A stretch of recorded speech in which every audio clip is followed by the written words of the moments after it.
ഈ ക്ഷേത്രത്തിൽ വരുമ്പോൾ തന്നെ ആദ്യമേ ഈ ക്ഷേത്രകുളത്തിൽ ഇറങ്ങി കാലൊക്കെ കഴുകി ശുദ്ധിയാക്കിയതിന് ശേഷം മാത്രമാണ് ക്ഷേത്രത്തിനുള്ളിൽ പ്രവേശിക്കേണ്ടത്. സത്യത്തിൽ ജീവിതത്തിൽ ആദ്യമായിട്ടാണ് ഞാൻ ചക്കുളത്ത് കാവിലമ്മ ഭഗവതി ക്ഷേത്രത്തിൽ പോകുന്നത്. അപ്പോൾ നിങ്ങളെല്ലാവരും കരുതുന്നുണ്ടായിരിക്കും ഇത്രയും നാളായിട്ടും ചക്കുളത്ത് പോയിട്ടില്ലേ എന്ന്. എൻ്റെ കുഞ്ഞിലെ ഞങ്ങളെ ഇങ്ങനെ കൊണ്ടുപോകാനുള്ള സാഹചര്യമൊന്നും എൻ്റെ വീട്ടുകാർക്കുണ്ടായിരുന്നില്ല. സത്യത്തിൽ കല്യാണം കഴിഞ്ഞതിന് ശേഷം മാത്രമാണ് ഞാൻ ഇത്രയും ദൂരം യാത്ര ചെയ്യുന്നതും ഇങ്ങനെയുള്ള അമ്പലങ്ങളിൽ ദർശനം നടത്തുന്നത്. വെളുപ്പിനെ 5 മണിക്ക് തുടർന്ന യാത്രയാണ്. ഞങ്ങൾക്ക് ഒരു 10 മണി ആയപ്പോഴേക്കും വിശന്നു തുടങ്ങി. ഞങ്ങൾക്ക് 2 പേർക്കും നെയ് റോസ്റ്റ് ഓർഡർ ചെയ്തു. മോന് പൂരി മതിയെന്ന് പറഞ്ഞതുകൊണ്ട് പൂരിയും ഓർഡർ ചെയ്തു. നെയ് റോസ്റ്റ് കൺമുന്നിൽ കൊണ്ടുവച്ചപ്പോൾ അവൻ ആകെപ്പാടെ കൺഫ്യൂഷനായി. ഇതിൽ ഏതെടുക്കണമെന്ന് തോന്നി. ഇളിഫ്യനായി നമ്മുടെ നെയ് റോസ്റ്റിൽ തന്നെ നോക്കി നിന്നു. ഞാൻ ഓർഡറും ചെയ്തു പോയി. അവസാനം പാവം തോന്നി എൻ്റെ നെയ് റോസ്റ്റ് അവന് കൊടുക്കുകയും ചെയ്തു. വരുന്ന വഴിക്ക് ചെങ്ങന്നൂർ IT ജംഗ്ഷനിൽ ഒരു കിടില ആര്യസ് ഹോട്ടലുണ്ട് കേട്ടോ. ക്ഷേത്രങ്ങളിലൊക്കെ പോകുമ്പോൾ ആര്യസിലാണ് കയറുന്നത്. ഇത്രയും നാളും ആര്യസിൽ കയറിയതിൽ ഇവിടെ വന്നപ്പോഴാണ് ഇഷ്ടപ്പെട്ടത്. നല്ലൊരു ഹോട്ടലായിരുന്നു കേട്ടോ. ഹോട്ടൽ മാത്രമല്ല AC റൂംസ് അവൈലബിൾ ആണ്. അതുപോലെ തന്നെ എല്ലാ ഫെസിലിറ്റീസും ഉണ്ട് കേട്ടോ. വന്ന് ഒരു ദിവസം റെസ്റ്റ് ചെയ്തിട്ട് പോകാനുള്ള സൗകര്യം വരെ ഈ ഹോട്ടലിലുണ്ട്. ഇങ്ങോട്ടൊക്കെ വരികയാണെങ്കിൽ ഈ ആര്യസ് പെട്ടെന്ന് ശ്രദ്ധിക്കില്ല കേട്ടോ. ഞങ്ങൾ ഈ സെക്യൂരിറ്റി അവിടെ നിന്ന് ബോർഡ് കാണിച്ചത് കണ്ടിട്ടാണ് ആര്യസ് ഒന്ന് മനസ്സിലാക്കി കയറിയത്. ഉള്ളിൽ വന്നപ്പോഴാണ് ഇത്രയും വിശാലമായ ഒരു ആര്യസ് ആണെന്ന് മനസ്സിലായത്. 3-4 ഹട്ടും ഇവിടെയുണ്ട്. ഫാമിലിയായിട്ടും ഫ്രണ്ട്സുമായിട്ടൊക്കെ വന്നിരുന്ന് പ്രൈവസി ആയിട്ട് നമുക്കിരുന്ന് കഴിക്കണമെങ്കിൽ അതിനായിട്ടുള്ള സൗകര്യവും ഈ ഹോട്ടലിലുണ്ട്. നല്ല വിശാലമായ കാർ പാർക്കിംഗ് സൗകര്യമുണ്ട്. നമ്മുടെ തിരുവനന്തപുരത്തൊക്കെ ആര്യസ് ഉണ്ടെങ്കിലും ഇത്രയും സൗകര്യം ഉള്ളതായിട്ട് ഞങ്ങൾക്ക് അറിയില്ല.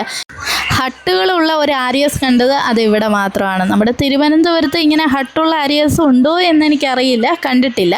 പിന്നെ ഇതാ കുട്ടികൾക്കായി നല്ലൊരു ചിൽഡ്രൻസ് പാർക്കൊക്കെ സെറ്റ് ചെയ്തിട്ടുണ്ട്.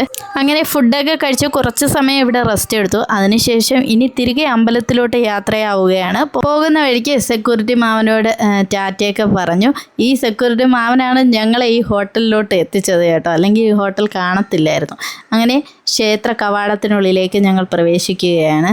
ഞങ്ങൾ പോയ ദിവസം നല്ല തിരക്കൊന്നുമില്ലാത്ത ദിവസമായിരുന്നു. അതുകൊണ്ട് നല്ലവണ്ണം തൊഴാനും പറ്റി കേട്ടോ. ഒരുപാട് സമയം നമ്മൾ അമ്പലത്തിൽ ചിലവഴിച്ചായിരുന്നു. സത്യത്തിൽ ആദ്യമായിട്ട് ചക്കുളം ക്ഷേത്രം കാണുന്നതിൻ്റെ ഒരു സന്തോഷം എനിക്ക് പറഞ്ഞറിയിക്കാൻ പറ്റില്ല. ഇത്രയും നാളും വരാൻ പറ്റിയില്ലല്ലോ എന്നൊരു സങ്കടമായിരുന്നു. അത്രയും വലിയൊരു ക്ഷേത്രമായിരുന്നു എന്ന് ഞാൻ ഒരിക്കലും കരുതിയിരുന്നില്ല. ക്ഷേത്രം നടയിൽ എത്തിയപ്പോൾ കണ്ട ഒരു അതിഥിയാണ്.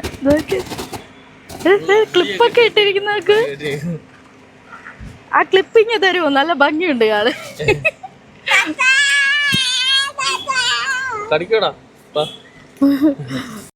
ക്ഷേത്രത്തിൽ കയറുന്നതിന് മുന്നേ ദേവിക്ക് സമർപ്പിക്കാനുള്ള തിരിയും എണ്ണയും പട്ടുമൊക്കെ ഇവിടെ നിന്ന് വാങ്ങണം. ഇതിൻ്റെ തൊട്ട് മുൻപിലായിട്ട് ക്ഷേത്രത്തിൻ്റെ തൊട്ട് മുമ്പിലായിട്ട് ഇതുപോലെ ഒരുപാട് പൂജാക്കടകളുണ്ട് കേട്ടോ.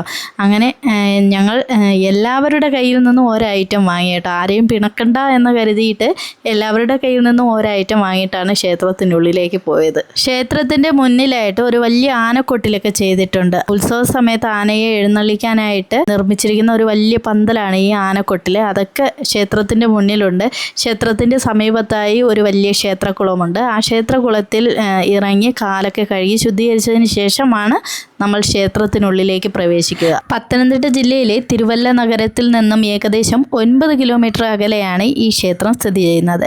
ജഗദീശ്വരിയും ആദിപരാശക്തിയുമായ വനദുർഗ ഭഗവതിയാണ് ഈ ക്ഷേത്രത്തിലെ മുഖ്യ പ്രതിഷ്ഠ. ചക്കുളത്തമ്മ എന്നറിയപ്പെടുന്ന ഇവിടുത്തെ ഭഗവതി മഹാകാളി, മഹാലക്ഷ്മി, മഹാസരസ്വതി, ഭുവനേശ്വരി, ഭദ്രകാളി തുടങ്ങിയ ആദിപരാശക്തിയുടെ എല്ലാ പ്രധാന ഭാവങ്ങളിലും ആരാധിച്ചു വരുന്നു. വൃശ്ചിക മാസത്തിലെ തൃക്കാർത്തികയാണ് ഇവിടുത്തെ പ്രധാന ഉത്സവം. പ്രസിദ്ധമായ പൊങ്കാല നടക്കുന്നത് അന്നേ ദിവസമാണ്. ഇഷ്ടകാര്യ സിദ്ധിക്കായി സ്ത്രീകൾ നടത്തപ്പെടുന്ന ദ്രാവിഡ ആചാരപ്രകാരമുള്ള ഒരു ആരാധനയാണ് പൊങ്കാല.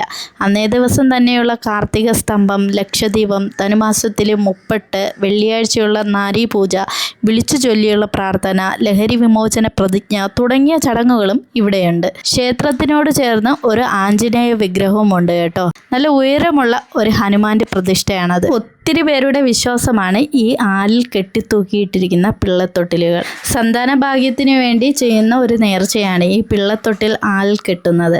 അങ്ങനെ എത്ര തൊട്ടിലുകളാണെന്നോ ഈ ആൽമര ചുവട്ടിൽ ഞങ്ങൾ കണ്ടത്.